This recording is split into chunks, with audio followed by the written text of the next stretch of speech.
कल्पना करा, तुमच्याकडे एक अशी गोष्ट आहे जी तुम्हाला खूप आवडते.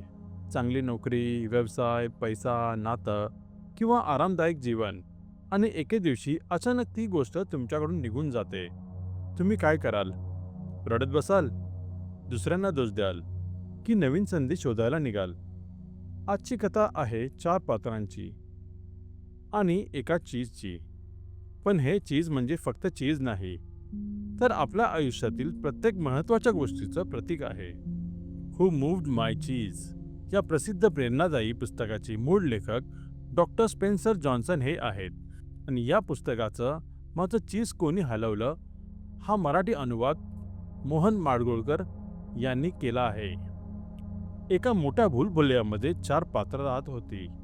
2 छोटे उंदीर, स्निफ आणि स्करी, आणि 2 छोटे माणसं, हेम आणि हॉ. या चौघांचं ध्येय एकच होतं, चीज शोधणं. एके दिवशी त्यांना भूलभुलैयामध्ये एक मोठा चीजचा साठा सापडला. त्या जागेचं नाव होतं चीज स्टेशन सी.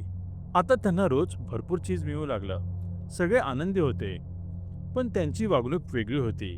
उंदीर, स्निफ आणि स्करी रोज परिस्थिती तपासत असत. ते सतर्क होते. त्यांना माहिती होतं की चीज कायमचं राहणार नाही. पण हेम आणि हॉ आरामात झाले. त्यांना स्वतःला सुरक्षित समजायला सुरुवात केली. त्यांना वाटलं, हे चीज कधीच संपणार नाही. दिवस गेले, महिने गेले, आणि एके दिवशी मोठा धक्का बसला.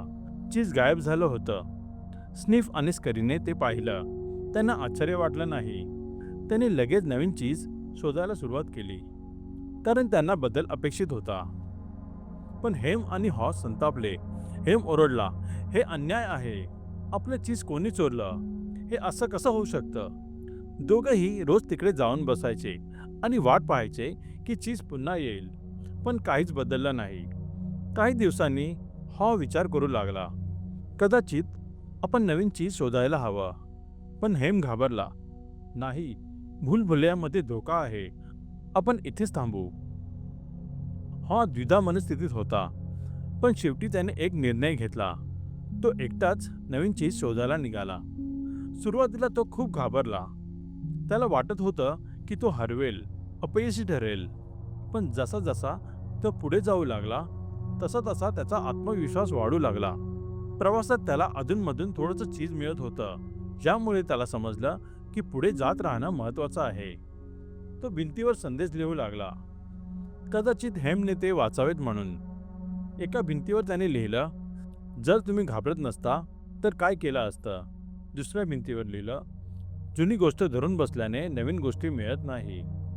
हॉला आता समजायला लागलं होतं, त्याची सर्वात मोठी समस्या चीज हरवणं नव्हती, तर बदल स्वीकारायला नकार देत होती. खूप दिवसाच्या शोधानंतर शेवटी त्याला एक नवीन जागा सापडली, चीज स्टेशन एन. आणि तिथे पूर्वीपेक्षा खूप जास्त चीज होतं. आश्चर्याची गोष्ट म्हणजे तिथे स्कीफ आणि स्करी आधीपासूनच होते, कारण त्यांनी बदल लवकर स्वीकारला होता. हॉ हसला. त्याला आता सगळं समजलं होतं. पण हेम, तो अजूनही जुन्या चीज स्टेशन सी मध्ये बसून होता. जुनं चीज परत येण्याची वाट पाहत होता. या पुस्तकाचा संदेश असा, या कथेतलं चीज म्हणजे नोकरी, व्यवसाय, पैसा, नातेसंबंध, यश, आरामदायी जीवन आणि भूलभुलैयामध्ये आपलं आयुष्य. मित्रांनो, बदल हा जीवनाचा नियम आहे. बदलाची वाट पाहू नका, त्यासाठी तयार राहा. जुनी परिस्थिती संपली तर नवीन संधी शोधा. भीतीमुळे थांबू नका. जितक्या लवकर बदल स्वीकाराल, तितक्या लवकर पुढे जाल. आपल्या आयुष्यातील चीज कधीही बदलू शकतं.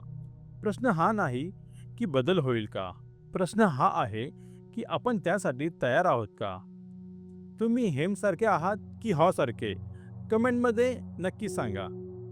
ही कथा आवडली असेल तर व्हिडिओला लाईक करा, शेअर करा, चॅनलला सबस्क्राईब करायला विसरू नका. धन्यवाद.